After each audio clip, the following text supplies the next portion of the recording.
notice Trump's humanity here, singularly focused on the massive loss of life in this conflict. Have you spoken with President Putin? Yeah, I don't want to.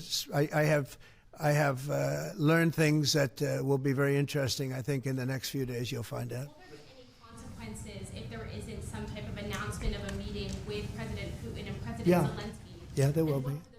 We're going to see what happens. We're going to see what they do and what happens. I'm watching it very closely. Last week they lost 7,000 between the two countries, 7,313 soldiers to be somewhat exact, for no reason whatsoever.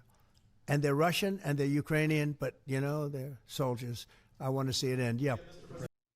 I mean, he's got it down to the numbers, right? He's getting his presidential daily brief. He remembers the numbers. And to him, each life matters.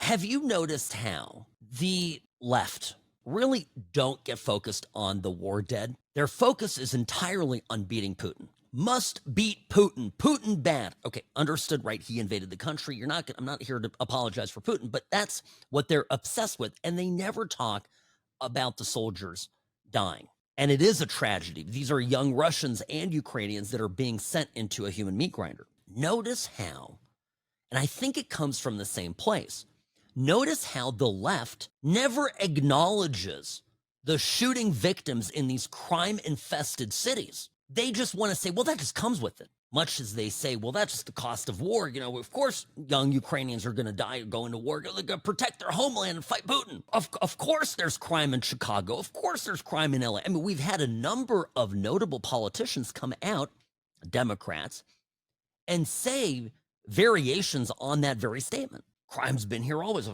D.C., I mean, crime's a part of D.C. fabric. This is what we do.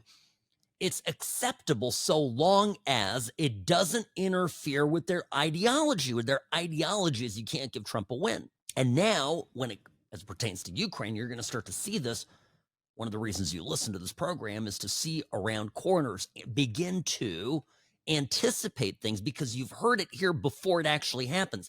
You are going to hear the left pivot in their messaging as Trump begins to get tough on Putin. They're going to want to see this conflict continue.